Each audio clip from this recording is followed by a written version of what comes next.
Today, the judge in Donald Trump's New York fraud case effectively said there is no exit here. Remember, the judge has already found that Trump illegally inflated the value of his assets, a finding that puts Trump's business empire at risk.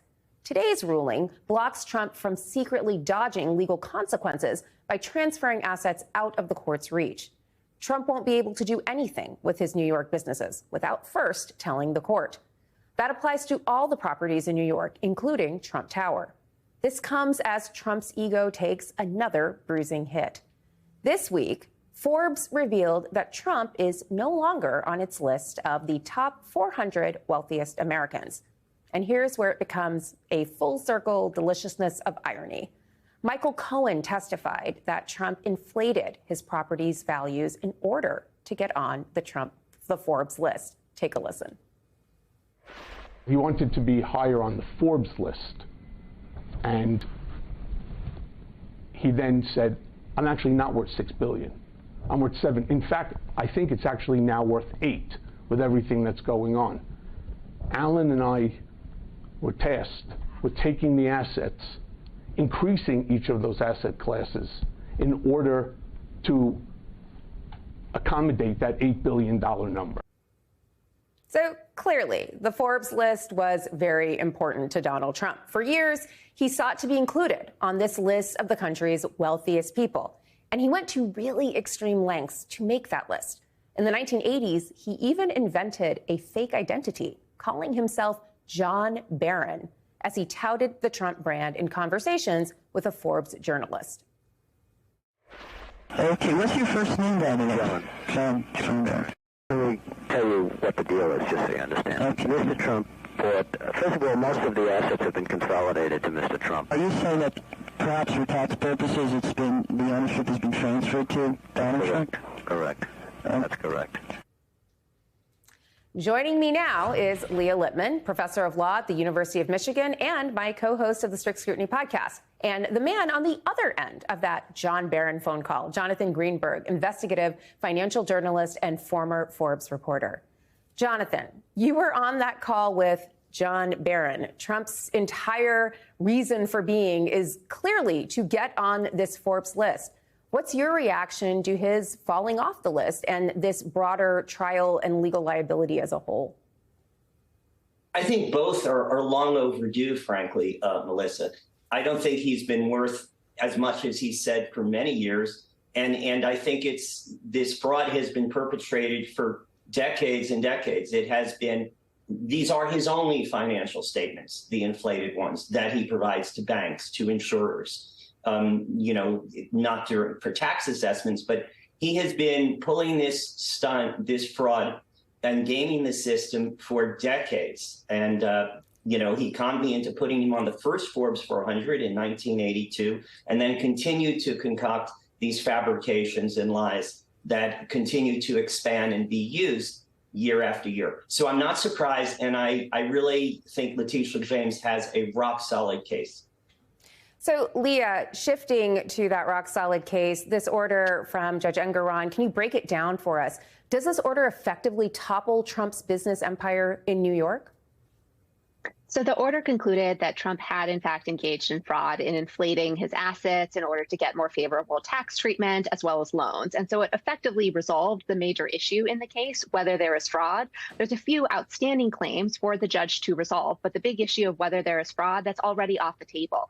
In addition, the judge basically sanctioned the Trump legal team for making absolutely ridiculous arguments. In the course of this ruling, finding that the Trump had engaged in fraud, inflating the assets, the judge characterized the Trump legal team's arguments as glaringly misrepresenting the legal requirements, legally preposterous, and misstating black letter law. And that's not exactly auspicious for the rest of the legal proceedings. So, Jonathan, all of this has to be a massive blow to Trump's ego, and we know that a lot of what he does is fueled by his ego. How do you expect that he will respond to, one, falling off the Forbes list, and then this order from the judge essentially making it much more difficult for him to operate his businesses in New York? I think it's going to be extremely unsettling. And also, Melissa, I think another shoe is going to drop very soon, which is in the order today, they ordered him to disclose secret equity partners in any of the interests in his New York properties. Now, I've been theorizing for years now, two editors and two other journalists, that Trump has these investors, that his piece of the equity is not really his piece, that he has loaned it out. We will see what happens with it. I think he's going to defy that order to provide that information. But there are theories that this is the way that that Putin, through Russian oligarchs and other investors, are secretly investing in Trump. I've had discussions with wealth evaluators of Trump's wealth, saying you're still overvaluating Trump's wealth, even what Forbes deflated it to, because there are likely to be secret partners who are on his side of the equity equation, which never get reported. But we may see it reported very soon in this case. We are peeling back an onion, and in the middle of it, there is a lot less wealth than Trump has stated and that the public has assumed for a very long time. So, Leah, let's continue to peel this onion. Trump is appealing Judge Engoron's fraud ruling, which you just explained to us so well. What do you think are his chances of prevailing on appeal? I don't think he has a lot of great chances to prevail on appeal. You know, the ruling faulted the Trump's legal team for basically re-raising the same arguments, even after not only Judge Engoron had ruled against them, but the appellate court has as well. And given how strong the factual basis is for concluding that there has been fraud, you know, the judge found that the organization had inflated certain assets by like 2,000%. It seems likely to hold up on appeal.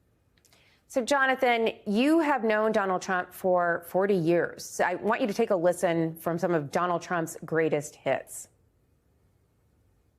As a businessman and real estate developer, I have legally used the tax laws to my benefit and to the benefit of my company, my investors, and my employees. I mean, honestly, I have brilliantly used those laws.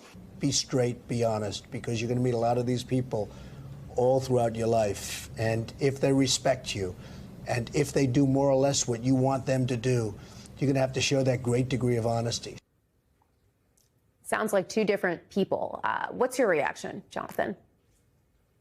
I mean, Donald Trump has bent every rule of business. He is despised in the New York business community, not because he's a Republican, far from it, but because he has made it impossible. A contract is not a contract with Donald Trump. The law is not a law. What I want to point out about this case, most of all, Melissa, is that Trump is a master at moving the goalposts, moving the rules and setting the rules. What we're about to see, I believe his secret strategy in this case, as well as in the D.C. case over the January 6th attempted coup and attack on the Capitol, is to say, I'm this crazy. I'm a great optimist.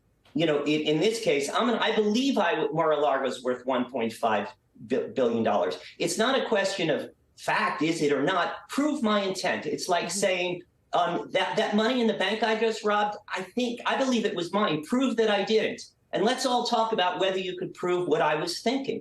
And this brings me back to Jan 6. He's making the case, and in a jury, he may have a chance to make this case, that I thought the election was really stolen. In this case, he doesn't get a jury trial in New York.